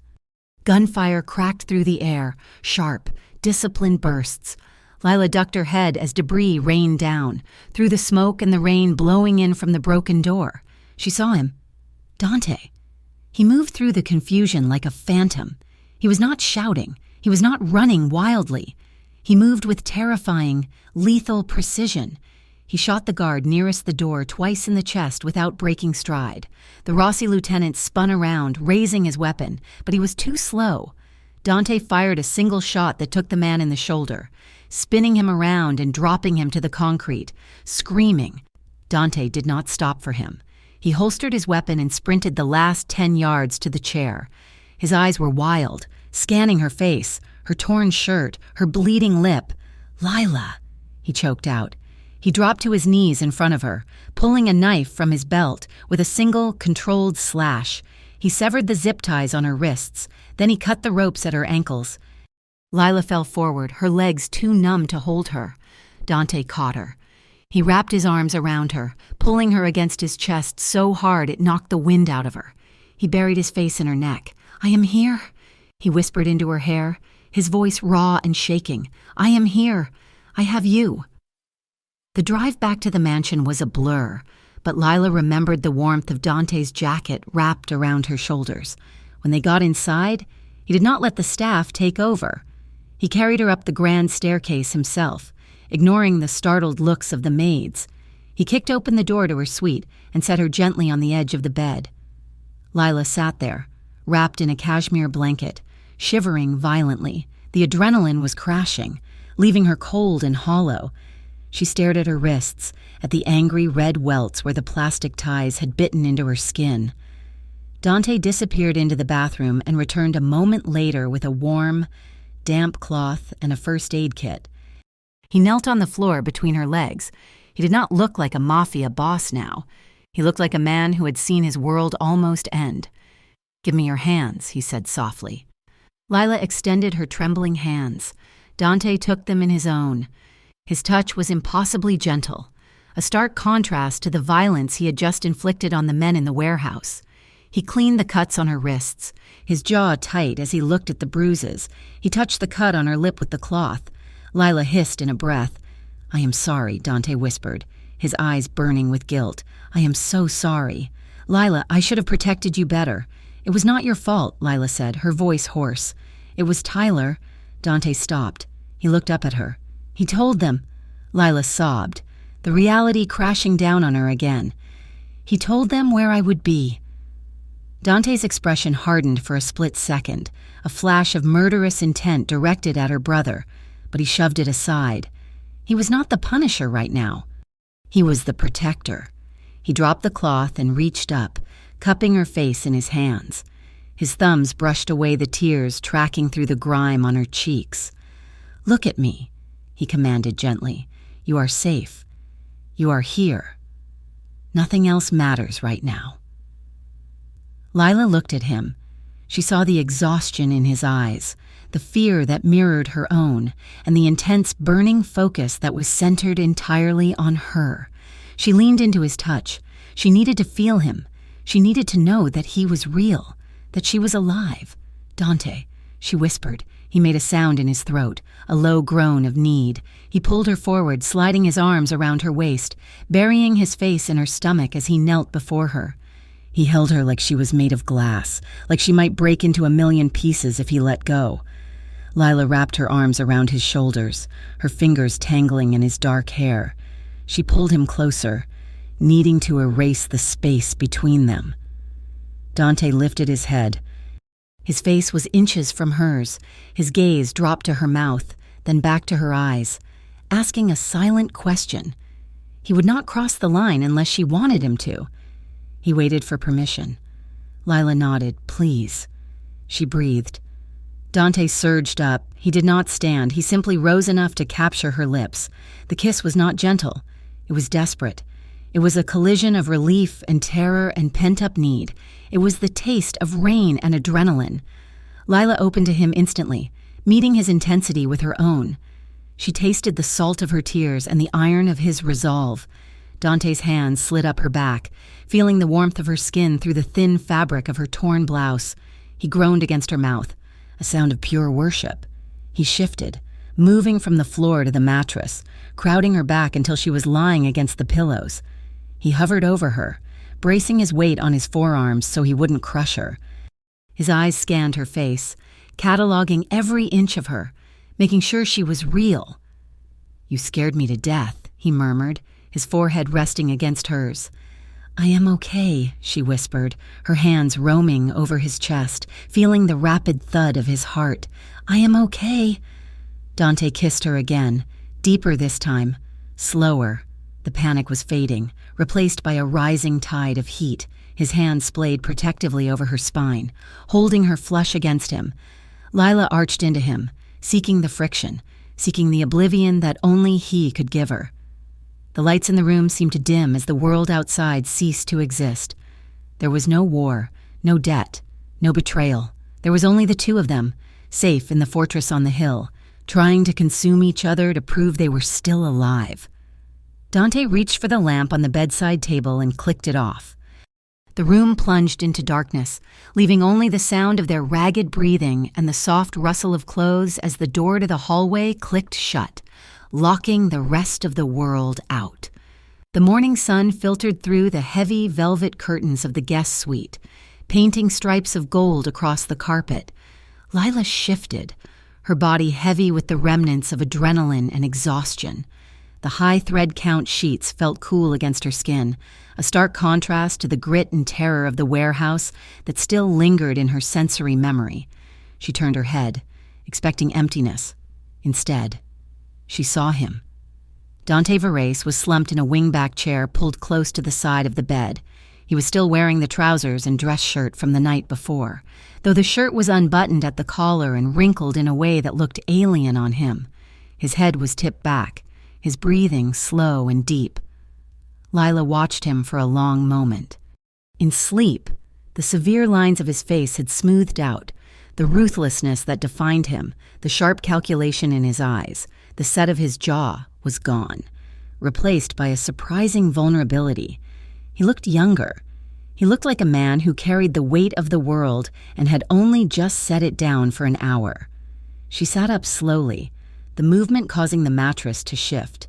Dante's eyes snapped open. There was no groggy transition. He went from asleep to alert in a heartbeat, his hand twitching toward his belt before he registered where he was. He blinked, focusing on her, and the tension drained out of his shoulders. "You are awake," he said, his voice rough with sleep. Lila smiled, a small, tired thing. "You stayed. I told you I would not leave," Dante said. He sat up straighter, wincing slightly as he rolled his neck. A dry crack echoed in the quiet room. "You are going to need a chiropractor," Lila said softly. Dante rubbed the back of his neck, running a hand over the dark shadow of stubble on his jaw. "I am too old to sleep in chairs. Lila, my back is going to punish me for a week." Lila reached out. Her fingers brushed against his cheek, tracing the rough texture of his unshaven skin. It was an intimate gesture, one that belonged to lovers who had known each other for years, not weeks. "You look tired," she whispered. Dante turned his face into her palm, closing his eyes for a second. It was a surrender. For that brief moment, he let her hold the weight of his head. "I am fine," he murmured. "How do you feel?" "Sore," Lila admitted. "But safe." The word hung between them. Safe. It was a fragile thing in this house. Dante pulled back, his expression shifting. The softness that had been in his eyes a moment ago began to harden, replaced by a look of guilt and resignation. He stood up and walked to the window, looking out at the manicured grounds through a crack in the drapes. "We need to talk," he said. Lila felt a cold stone settle in her stomach. The bubble of morning peace popped instantly. "About what? About how they found you," Dante said without turning around. Lila frowned. The Rossi lieutenant had told her. "It was Tyler. My brother told them." "Yes," Dante said, "but that is not what I need to tell you." He turned to face her. He looked like he was standing before a judge, waiting for a sentence he knew he deserved. I knew about the meeting. Lila stared at him, not comprehending. What meeting? The meeting between Tyler and the Rossi associate? Dante said. His voice was steady, clinical. My surveillance team picked it up 3 days ago. We knew Tyler was in contact with them. We knew they were offering him a deal to wipe his slate clean in exchange for information on you. Lila sat perfectly still. The air in the room seemed to suck out the oxygen. You knew? She whispered. You knew my brother was conspiring with the people who wanted to kill you, and you did not tell me. I thought I could handle it, Dante said, taking a step toward the bed. I thought I could intercept it. I had guys watching Tyler. I wanted to let him play it out so I could identify the Rossi contact and shut it down without you ever having to know he betrayed you. Lila threw the covers off. Scrambling out of bed, she ignored the ache in her ribs and the bruising on her wrists. She stood on the other side of the room, putting the heavy armchair between them. You decided for me, she said, her voice rising. Just like Tyler decided for me. Lila, listen. No! Lila shouted, tears stinging her eyes. Tyler sold me out because he thought he was saving me. You kept me in the dark because you thought you were saving me. Does anyone in my life respect me enough to let me save myself? I was trying to protect you from the pain of knowing your brother is a coward, Dante snapped, his own temper flaring as he closed the distance. I did not want you to carry that broken heart if you did not have to. And instead, I ended up tied to a chair in a warehouse, Lila yelled back, because you were playing chess with my life. Dante, you were so busy moving pieces that you forgot I am a person, not a pawn. Dante stopped. The accusation hit him like a physical blow. He looked at her, disheveled, furious, and terrified, and he knew she was right. His arrogance, his belief that he could control every variable, had almost gotten her killed. You are right, he said quietly. The admission took the wind out of her sails. Lila wrapped her arms around herself, shaking. I cannot do this. Dante, she said, her voice breaking. I cannot live in a world where the people I love view me as collateral damage or leverage. Lila dressed in silence. She borrowed one of the cars, not asking, just taking the keys from the hook in the kitchen and drove into the city. Dante did not stop her. He watched her go from the window of his office, his hands in his pockets, his face a mask of stone. She found Tyler at a coffee shop 3 blocks from their old apartment. It was a dingy place with flickering fluorescent lights and tables that stuck to your elbows. Tyler was sitting in the back corner, hunched over a chipped mug of black coffee. He looked like a ghost. His skin was gray, his eyes sunken and rimmed with red. He had clearly not slept since the kidnapping. When he saw Lila walk in, he flinched as if she had struck him. Lie, he choked out. Lila stood over the table. She did not sit down. She looked at her younger brother, the boy she had walked to school, the boy she had bought textbooks for, the boy she had sacrificed her 20s to keep afloat. He stood up, his hands shaking so hard he knocked his spoon onto the floor. Lee, I'm so sorry, he sobbed, reaching for her. I swear to God, I did not know they would hurt you. They said they just wanted leverage. They said, stop. Lila said. She did not yell. Her voice was flat, dead. It stopped Tyler in his tracks. You traded me. Tyler, I was trying to get us out, Tyler cried. People at nearby tables looking over. I thought if I gave them something, they would leave us alone. I thought I was finally fixing it. You were not fixing it, Lila said. You were gambling. Again, you bet my life this time. Tyler, and you lost. Tyler collapsed back into his chair, burying his face in his hands. I know, I am so sorry. Please, I will make it up to you. No, you will not, Lila said. Tyler looked up, terror in his eyes. What do you mean? Lila took a deep breath. It felt like inhaling glass. I love you, Ty. I have loved you more than I have loved myself for a long time. But I cannot keep drowning for you. I cannot keep setting myself on fire to keep you warm. Lee, please, I am done. Tyler, she said, tears finally spilling over her lashes. I am not paying your debts anymore. I am not cleaning up your messes. You are on your own. She reached into her purse and pulled out a small envelope of cash, her tips from the hotel she had saved before moving into the mansion. She placed it on the table. This is for a bus ticket, she said. Go to Nevada. Go to Arizona. Go somewhere and start over. But do not call me until you are the man I know you can be." Lila turned around and walked out of the coffee shop. She heard Tyler call her name, a desperate, broken sound, but she did not look back. She got into the car, gripped the steering wheel, and screamed until her throat was raw.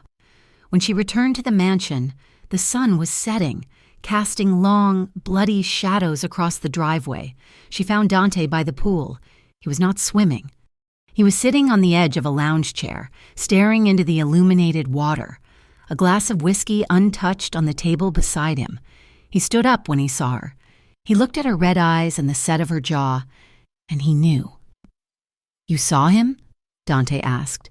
"I said goodbye to him," Lila said.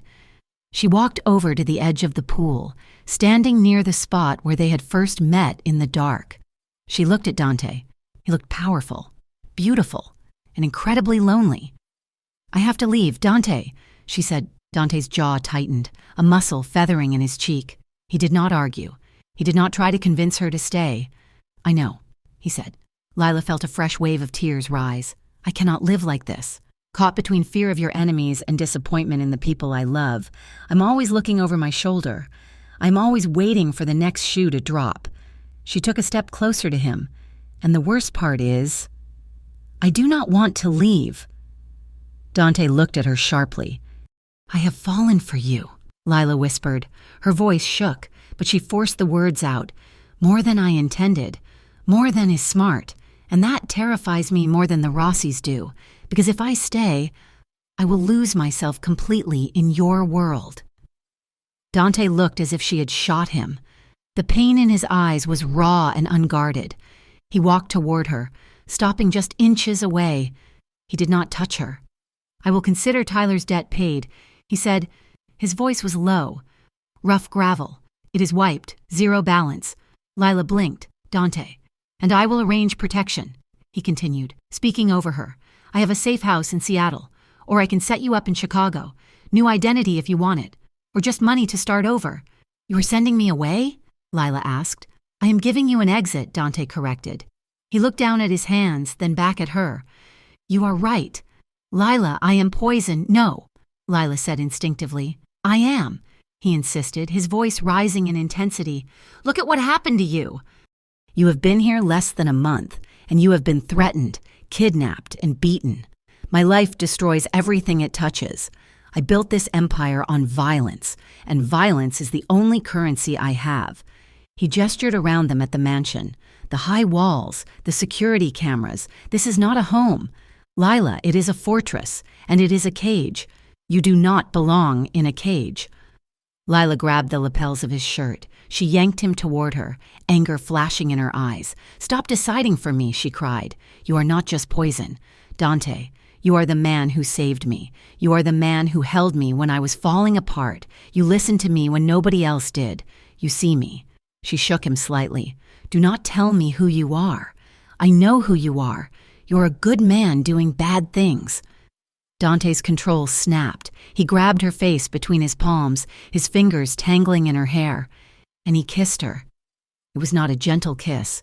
It was a bruising, desperate collision of mouths. It was a goodbye. It was an apology. It was a plea. Lila made a sound in her throat and fisted her hands in his collar, pulling him closer, trying to merge her body with his. They stood by the glowing pool, wrapped in each other, breathing each other's air. For a moment, Lila thought he might ask her to stay. She thought he might fight for this, for them. Dante pulled back. His chest was heaving, his breath hot on her face, his forehead rested against hers. "I love you," he whispered. The words were a confession torn from his chest. Lila sobbed, a dry, hitching sound. "Then let me stay." "No," Dante said. He stepped back, his hands falling from her face. He clenched his fists at his sides to keep from reaching for her again. "I love you enough to let you go," he said. "I will not drag you down with me. The storm is coming. Lila, the Rossis are not done. The feds are not done. If you stay, you will drown." He looked at her one last time, memorizing her face. "Go, Lila, before I change my mind." Lila moved out the next morning.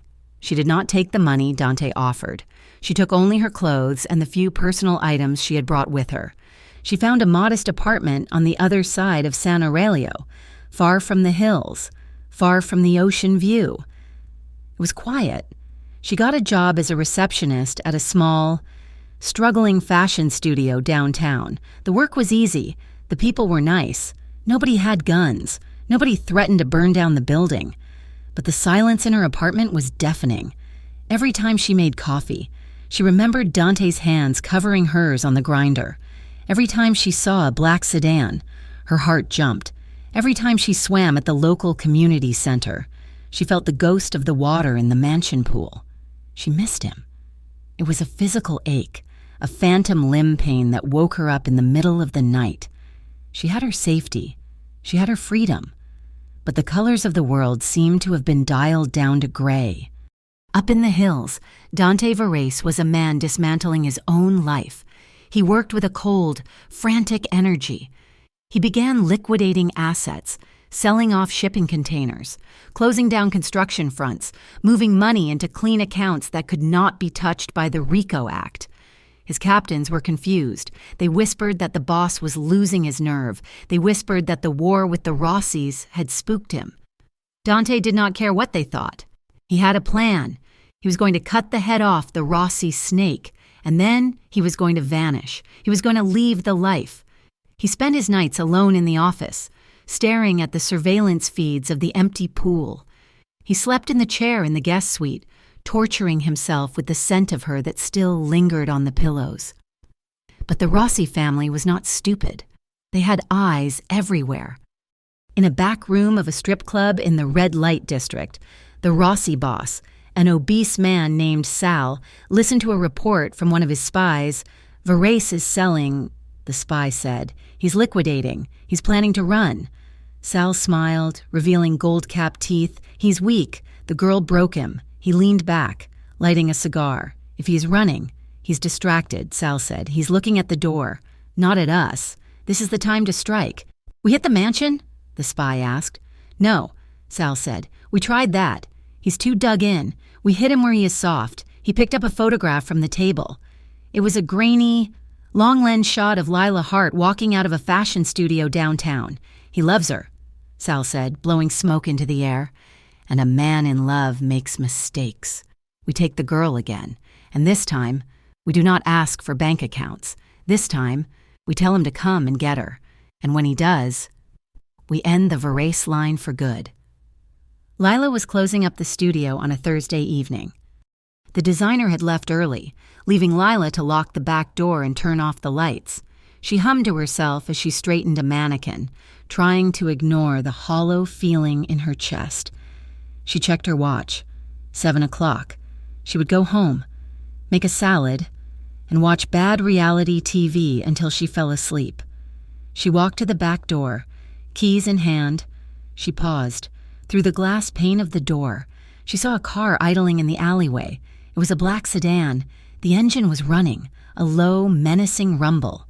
Lila felt a prickle of instinct on the back of her neck. It was the same feeling she had at the pool that first night. The feeling of being watched. She backed away from the door. The car door opened. Lila turned and ran toward the front of the store, her heart hammering a frantic rhythm against her ribs. She fumbled for her phone, her fingers shaking as she dialed the only number that mattered. But before she could hit send, the front glass of the shop shattered inward. The bell above the door of the fashion studio chimed softly as the last customer left, leaving Lila Hart alone in the sudden silence of the shop. It was 7 in the evening. The studio, a small boutique tucked away in the arts district of San Aurelio, smelled of fabric sizing and floor polish. It was a world away from the marble halls and ozone-scented air of the Verrace mansion. And Lila told herself that this was what she wanted: peace, quiet, safety. She moved through the space, picking up discarded fabric swatches, swaths of emerald silk and charcoal wool, and returning them to their color-coded bins. She straightened the scarf on a mannequin, her fingers lingering on the material. She was safe here. She had her own apartment. She had a job where the biggest crisis was a shortage of zippers. but as she walked toward the back of the shop to lock up, a shadow stretched across the floorboards. Lila froze. Through the front display window, beyond the headless mannequins, a car was idling at the curb. It was a black sedan, nondescript and heavy, its windows tinted to an impenetrable obsidian. It had been there when the last customer walked out. It was still there now. The engine rumbled, a low, predatory vibration that Lila felt in the soles of her feet. Her stomach knotted. She knew that stillness. She had seen it in the men who guarded Dante's gates. She had felt it the day she was taken from the parking structure. It was the stillness of a hunter waiting for the wind to shift. Panic, cold and sharp, spiked in her chest. Lila abandoned the front of the store, turning on her heel to rush toward the back exit.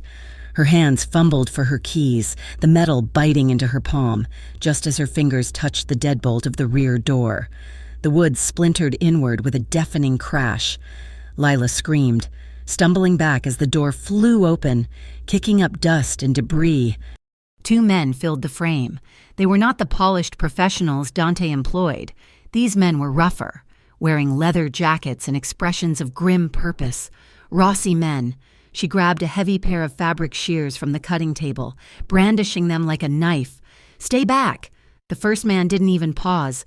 He stepped forward, knocking the shears from her hand with a brutal swipe of his arm, before Lila could draw a breath to scream again.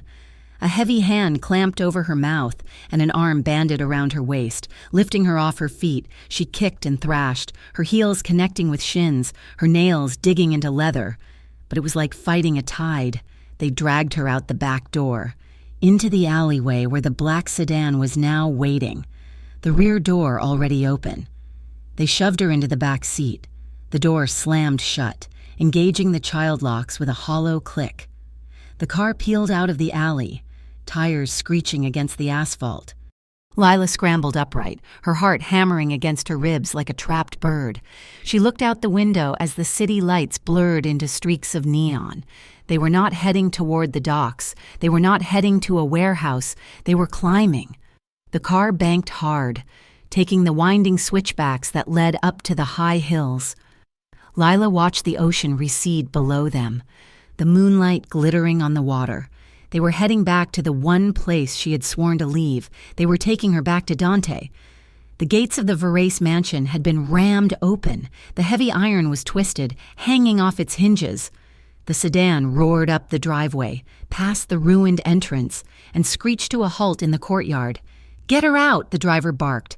Lila was hauled from the car.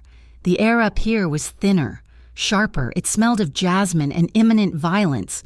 The Rossi men did not take her inside the house. They dragged her around the side, through the garden gate, toward the terrace. The pool area was bathed in the eerie glow of the underwater lights. The turquoise water rippled gently, undisturbed, a stark contrast to the chaos descending upon it. The lead Rossi enforcer, a man with a scar cutting through his eyebrow, shoved Lila forward. She stumbled, catching herself on a lounge chair. "Verrace!" the man roared, his voice echoing off the stone walls of the mansion. "Come out, you coward!" He grabbed Lila by the arm, jerking her upright and pressing the barrel of a gun to her temple. "We have your favorite girl, Dante. Come out and face us, or we throw her in the deep end." The glass doors of the terrace shattered outward. It was not an explosion, but a tactical breach. The glass rained down like diamonds as Dante Verrace stepped through the ruin of his own home. He was not wearing a suit tonight. He wore tactical black, a Kevlar vest strapped tight over his chest, his face a mask of cold, focused fury. In his right hand he held a heavy pistol, leveled steadily at the man holding Lila. Flanking him were Cal and 3 other Verrace security specialists, their weapons drawn, moving with the synchronized precision of a wolf pack. "Let her go," Dante said. His voice was not a shout. It was a quiet, terrifying command that cut through the night air. The Rossi man laughed, though it sounded nervous. He tightened his grip on Lila, digging the gun into her skin. "Drop the weapon, Verrace, or she dies wet and screaming." Dante's eyes locked onto Lila's, across the 20 feet of stone and water that separated them. A silent conversation passed between them. He saw the terror in her wide eyes, but he also saw her resolve, and she saw the promise in his gaze, a vow that he would burn the world down before he let them hurt her again. "I am not dropping anything," Dante said softly. The air trembled with the tension of the standoff. A moth fluttered near one of the security lights, its wings the only thing moving in the frozen tableau. Then, Cal shifted his aim. The first shot cracked like a whip. It hit the Rossi man in the shoulder, spinning him around. His grip on Lila loosened for a fraction of a second. "Drop!" Dante shouted. Lila threw herself to the ground, scrambling behind a heavy teak lounge chair just as the air erupted into chaos. Gunfire tore through the silence. It was deafening, a cacophony of pops and booms that bounced off the water and the walls. Bullets ripped through the cushions of the chair Lila was hiding behind, sending plumes of white stuffing into the air like snow. She curled into a ball, covering her head with her arms, the sharp smell of chlorine and burning gunpowder filling her nose. Through the gaps in the furniture, she saw Dante moving. He was advancing, firing with controlled bursts, closing the distance between the house and the pool. He was a force of nature, ignoring the cover, his only objective to get to her. "Dante!" she screamed as she saw him stumble. A bullet had grazed his shoulder, tearing through the tactical vest. Blood bloomed dark against the black fabric. He grunted, his stride faltering, but he refused to fall. He steadied himself, raised his weapon and fired again, dropping a Rossi attacker who had been flanking him. But in the confusion, one of the Rossi men, the driver from the sedan, had circled around the edge of the pool. Lila gasped as a hand grabbed the back of her blouse, hauling her up from behind her cover. "I got her," the man shouted. Dragging her backward, Lila struggled, kicking out, but he was strong. He pinned her arms to her sides, pressing a gun into her ribs. They were standing precariously close to the pool's edge, the water lapping just inches from their heels. "Don't move! Faraz!" the man screamed at Dante, who was 10 feet away, his gun raised but unable to fire without hitting Lila. Dante froze. Blood was dripping from his arm, pooling on the stone tiles. His chest heaved, his eyes wild with fear for her. "Back off!" the attacker yelled, dragging Lila another step back. Her heels slipped on the wet coping. She teetered, staring down into the illuminated blue water. The light reflected off the surface, dancing in erratic patterns. Suddenly, a memory flashed through Lila's mind with crystal clarity. The first night, the silence, the steam rising from the water, Dante's voice, low and rough, cutting through the dark. "You shouldn't swim alone." The fear in her chest crystallized into something else. Adrenaline, rage. She was done being the leverage. She was done being the victim. Lila stopped struggling. She let her body go limp for a split second, tricking the attacker into relaxing his grip. Then, she moved. With a sharp exhale, she twisted her body violently to the left. She drove her elbow backward with every ounce of strength she possessed, aiming for the soft space between the man's ribs. The impact was solid. The man grunted, the air leaving his lungs in a rush. His grip shattered. Lila didn't stop. She planted her feet and shoved him hard, putting all her weight into the push. The attacker, already off balance on the slick tiles, flailed, his arms windmilled, but there was nothing to grab. He tipped backward, his eyes widening in shock. He hit the water with a massive splash. The gun flew from his hand, skittering across the wet tiles and sliding under a chair. Lila scrambled away from the edge, slipping on the splashed water, her knees hitting the stone hard. "Get down!" Dante roared. He lunged forward, diving not for the attacker, but for her. He covered her body with his own, shielding her with his back as the remaining Rossi men fired in desperation. Lila felt the heavy weight of him pressing her into the cold stone. She felt the heat of his body, the rapid thunder of his heart against her spine. He was a human wall, taking the danger meant for her. Sirens began to wail in the distance, a rising chorus of red and blue that signaled the end. Someone in the neighborhood had called the police. The Rossi men, hearing the sirens, broke and ran, hopping the garden walls and vanishing into the dark scrub of the hills. The shooting stopped. The silence that followed was heavy, broken only by the ragged breathing of the two people lying on the pool deck. Dante rolled off her, groaning as his injured shoulder hit the ground. He sat up, leaning heavily against the base of a lounge chair. Lila scrambled to her knees. She reached for him, her hands shaking uncontrollably. "Dante!" she sobbed. She pressed her hands over the wound on his shoulder. The blood was warm and sticky, seeping through her fingers. Her tears fell, mixing with the pool water and the blood on his skin. "I am okay," Dante rasped, reaching up to touch her face with his good hand. He smeared a streak of blood on her cheek, but neither of them cared. "Are you hurt? Did they hurt you?" "No," Lila cried, shaking her head. "I am fine. You are bleeding. It is just a graze," he said, though his face was pale. Lila gripped his shirt, pulling him slightly toward her. "You're not allowed to leave me," she whispered fiercely. "Do you hear me? Dante Varese, you're not allowed to die." Dante looked at her. The adrenaline was fading, leaving behind a raw, naked honesty. He smiled, a weak but genuine expression. "I am not going anywhere. Lila, not without you." The interrogation room at the federal building was gray, sterile, and cold. It smelled of stale coffee and bureaucracy. Dante sat on one side of the metal table. His shoulder was bandaged under a fresh shirt. His lawyer sat beside him, looking nervous, but Dante looked calm. He looked like a man playing his final hand. Agent Monroe sat opposite him, a file open on the table. "This is a lot to ask." "Varese," Monroe said, tapping a pen on the metal surface. "Total immunity?"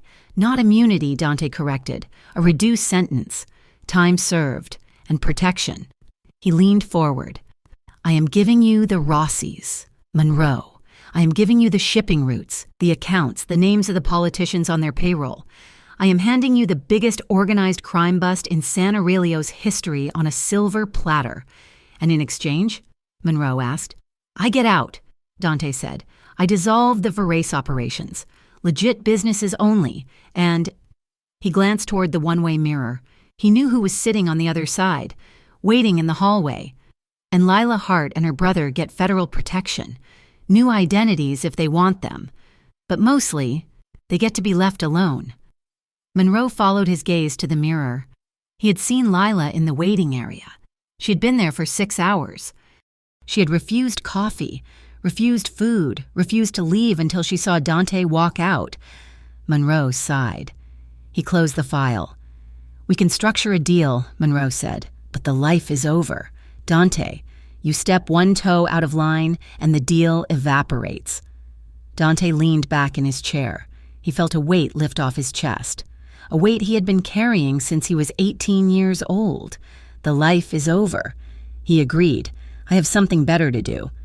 6 months later, the house was small. It sat on a cliff overlooking the ocean, but it was hundreds of miles north of San Aurelio, in a town where the fog rolled in thick and the tourists were few. It had a small garden, a squeaky front gate, and no security cameras. The kitchen was filled with the smell of roasted garlic and the scratch of charcoal on paper. Lila sat at the wooden table, surrounded by sketches. She was working as an assistant for a local designer, and tonight she was drafting ideas for a fall collection. She wore a paint-stained t-shirt and her hair was messy, pulled up in a clip. The front door opened. Dante walked in. He wore jeans and a flannel shirt, clothes that would have looked ridiculous on the Dante Varese of 6 months ago, but fit this new man perfectly. He looked tired, but it was a good tired, the kind that came from honest work. He walked over to the table and kissed the top of her head. "How is the genius at work?" he asked. Lila smiled, leaning back against him. "The genius is hungry." "How was the firm?" "Busy," Dante said, stealing a piece of bread from her plate. "The security consultancy is picking up. We got a contract with the local hospital today." Lila watched him. His world was smaller now. He wasn't a king anymore. He was just a man. And she had never loved him more. The sun was setting, painting the sky in streaks of violet and burnt orange. They stepped out into the backyard. It was modest, just a patch of grass and a small, kidney-shaped pool that had come with the house. It wasn't heated, and it didn't have underwater lights, but the water was clear. Lila stood by the edge. She was wrapped in a simple white satin robe. She dipped her toe in. "It is cold," she warned. Dante stood beside her, looking at the water. He smiled, a real smile that reached his eyes. He looked at her. "You shouldn't swim alone," he said softly. Lila laughed. The sound was bright and free, carrying on the ocean breeze. She looked at him, her eyes dancing with mischief and memory. "I know," she said. She grinned, and then, with a deliberate shrug of her shoulders, she let the satin robe slide off. It pooled at her feet on the grass, leaving her in a simple navy swimsuit. She stepped into the shallow end, shivering slightly as the cool water embraced her and extended a hand toward him. Dante didn't hesitate. He stripped off his shirt, tossing it onto the lawn. He took her hand, his fingers interlacing with hers, strong, warm, and safe. He stepped into the water, joining her. The water closed around them, washing away the heat of the day. They didn't swim laps. They didn't worry about lines of sight or snipers in the hills. They drifted together to the center of the small pool. Dante wrapped his arms around her waist, pulling her flush against him. Lila wrapped her legs around his, her arms looping around his neck. They floated there in the quiet twilight, bobbing gently. Their faces were inches apart, relaxed, unguarded, full of a love they had bled for, fought for, and finally earned. "I got you," Dante whispered against her lips. "I know," Lila whispered back. As they held each other in the darkening water, the camera of the mind pulled back. It rose above the small backyard, above the modest house, above the town. It showed two people, no longer alone by the pool, but finally safe, together, and ready to build a life that belonged only to them. Thank you for listening to this story. I hope you enjoyed the journey of Lila and Dante as much as I enjoyed writing it.